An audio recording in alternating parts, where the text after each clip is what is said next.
Everyone who survives the first week of a collapse is going to make the same fatal mistake. They're going to walk out their front door, look down the street, and start moving. On the road, like they've done every single day of their normal, comfortable pre-SHTF life. And that instinct, that deeply wired, completely automatic habit of navigating the world by road is going to get more people killed than hunger, thirst, or disease combined. Listen to me. When the grid goes down and WROL sets in, roads stop being infrastructure. They become kill zones. They become the arteries that every desperate, armed, territorial group in your area is already thinking about. Right now, before anything has even happened, there are people who've already mentally mapped out exactly which intersections they're going to lock down, which highway on-ramps they're going to control, and what they're going to do to anyone who rolls through without their permission. You think that's dramatic? That's history. That's every collapse, every war, every breakdown of civil order that has ever happened anywhere on this planet. Roads are predictable, and predictable means controllable. And controlled means you're at someone else's mercy the second you step onto one. Here's the ugly truth that nobody in the tactical community wants to say out loud because it ruins the fantasy. You are not the apex predator in a collapse scenario. You are, statistically, a target. You're carrying supplies. You're moving in a direction someone can predict. You're funneled onto a paved surface with elevated terrain on both sides and nowhere to go when things go sideways. An ambush on a road doesn't require military training. It requires two guys with rifles and the patience to wait. The road does all the work for them. It brings you right to them. It removes your options. It puts you exactly where they want you. Roads were built to move people efficiently, and in a WROL environment, that efficiency works against you with brutal and absolute consistency. Checkpoints form within days, not weeks, days. Because the people who were already thinking about this, and there are more of them than you want to believe, they move fast when the rules disappear. They pick the bridge. They pick the intersection. They pick the on-ramp. And they set up shop with whatever authority they can project, whether that's a badge, a rifle, or just sheer numbers. And the toll for passing through might be your food, might be your gear, might be something you are not willing to give, might be a bullet if they decide you're more valuable as an example than as a customer. Forget the garbage you saw on TV where the hero walks down the center line of an empty highway looking grim and purposeful. That is not your reality.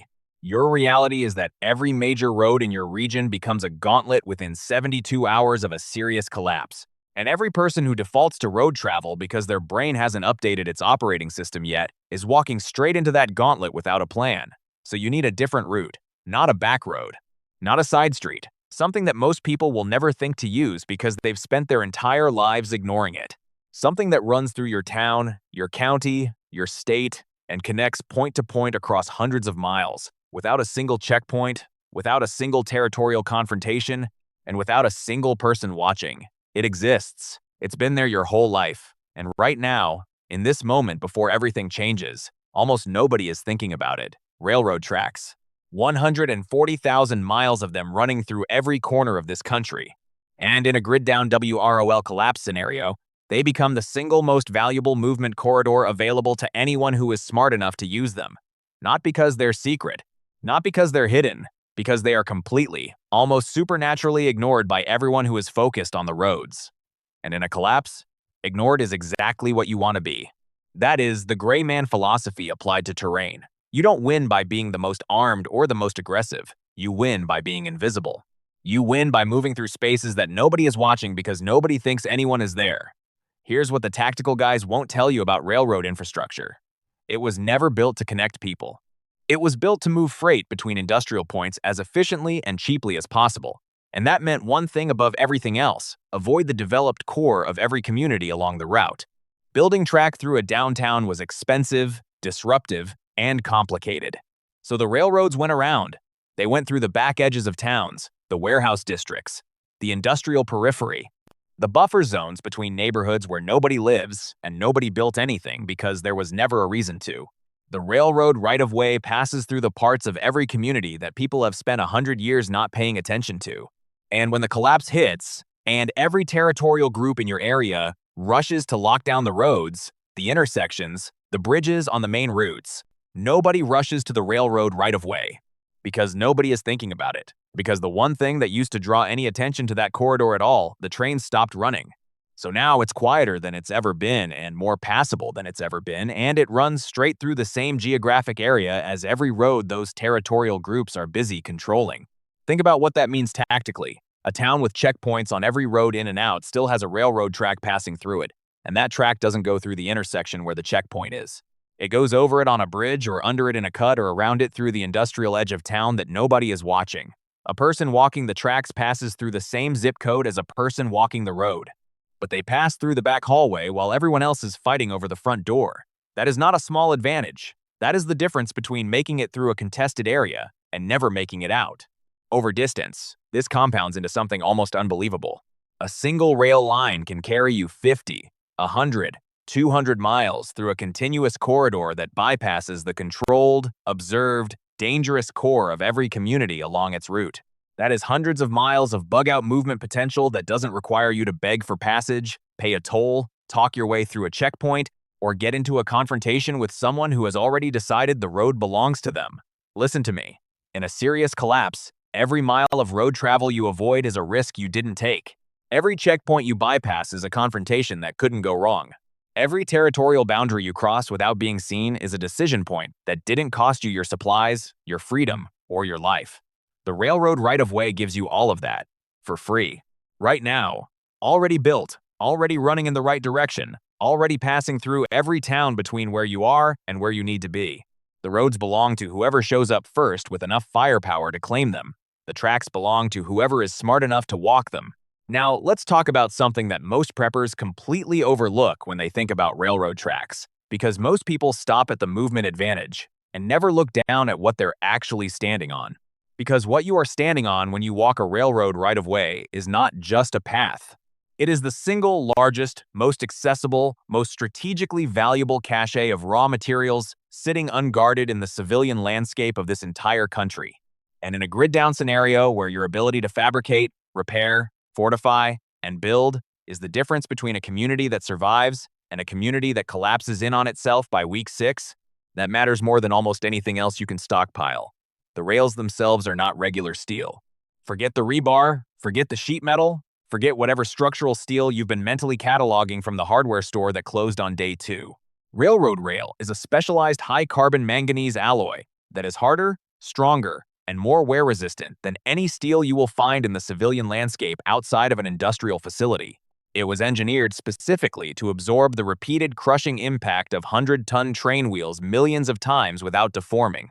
Your hammer is not going to impress it, which is exactly why blacksmiths and bladesmiths have been seeking it out for generations when they need material for anvils, hammers, chisels, and edge tools that have to hold up under punishment.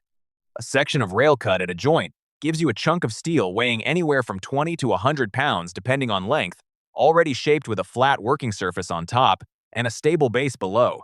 That is a functional anvil, not a compromise, not a workaround. The actual tool, made from better steel than most purpose-built anvils you can buy today, sitting on the ground waiting for someone to pick it up. But the rails are only the beginning, and here is where it gets staggering. Every tie along that track sits on 2 tie plates, flat steel plates, roughly 7 by 12 inches, a quarter-inch thick, about 14 pounds each. 2 per tie, and there are over 3,000 ties per mile. Do that math, and you are looking at more than 6,000 ready-made heavy steel plates per mile of track. Uniform, already punched with holes. Usable immediately as cooking surfaces, fortification armor, structural mounting plates, or raw stock for cutting into whatever tool shape your community needs. Then the spikes. 4 to 6 per tie, medium carbon steel, 6 inches long, pre-forged. 12,000 to 19,000 steel spikes per mile. Every one of them works right now as a chisel, a punch, a structural pin, a stake, or a weapon. Heat one in a forge and hammer it and you have a knife blade. Railroad spike knives are a recognized category in bladesmithing for a reason. The steel is tough, it's workable, and it's everywhere. The bolts at the rail joints are grade 5 and grade 8 high-strength fasteners with matching nuts already threaded on. The same specification used in automotive and industrial applications where failure means catastrophe. They're free. They're the right size for serious structural construction. And they're spaced every 39 feet along the entire track. And then the ties themselves. 7 to 9 feet of dense hardwood or treated structural timber, 7 by 9 inches in cross-section, overbuilt to support loads that would crush anything you'd find at a lumber yard. One tie is enough material for a gate, a door frame, a workbench, or a critical structural support, treated against rot and insects, built to last decades under the worst conditions imaginable. Screw this up and miss this resource, and you're going to watch your community spend months trying to fabricate tools from inferior materials, while everything you actually needed was sitting 2 miles away on an abandoned rail line that nobody thought to check. 1 mile of track contains enough steel and timber to supply a serious community's fabrication and construction needs for years, and there are 140,000 miles of it. Here's the third advantage of railroad tracks in a collapse, and in some ways it is the most underrated of all three because it doesn't sound as dramatic as bypassing checkpoints or salvaging industrial steel. But navigation failure kills people just as dead as an ambush does. It just kills them slower, and with more suffering.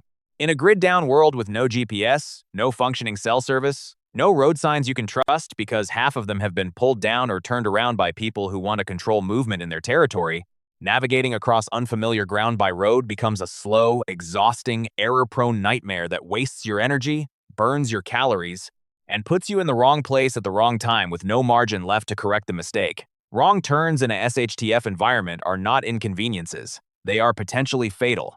Every extra mile you walk is water you burned, food you consumed, daylight you lost, and exposure time you accumulated in terrain you did not plan to be in. A railroad track eliminates that entire problem with one simple instruction. Follow the rails. That is the complete navigation protocol. There are no forks that sneak up on you. There are no intersections that require a decision. There are no dead ends that appear without warning. If the track splits at a junction, the switch stand tells you which direction each branch goes, and it is visible from a distance before you ever reach it. If the track ends, it ends at a terminal marked by a bumper block you can see hundreds of feet in advance. The steel rails under your feet are a continuous physical guide that leads from where you are to wherever that line goes without asking anything of your navigation skills, your map reading ability, or your mental bandwidth. And in a collapse, your mental bandwidth is one of your most critical survival resources. Every decision you don't have to make is energy you keep in reserve for the decisions that actually matter.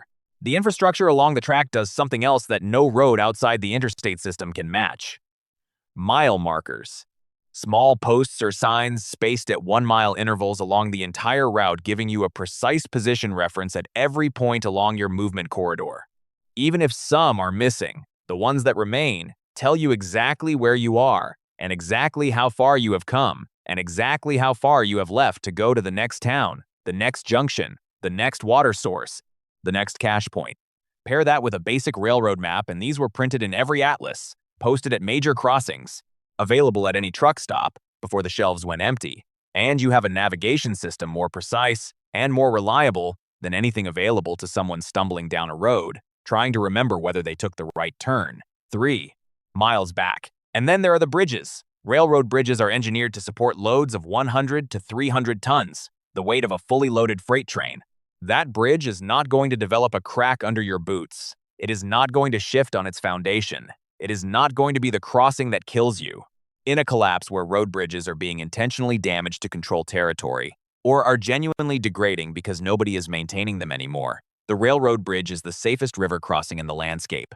And it's usually located away from the road crossing that every territorial group in the area is already watching. Listen to me one final time. The roads belong to whoever got there first with enough firepower to hold them. The railroad belongs to whoever is smart enough to walk it. Right now, in this moment, almost nobody is thinking about the tracks. And that is your advantage. That is your gray man corridor. That is your cache, your compass, and your escape route all in one. The only question is whether you'll remember this when it matters, or whether you'll walk out your front door, look down the street, and make the same fatal mistake as everyone else.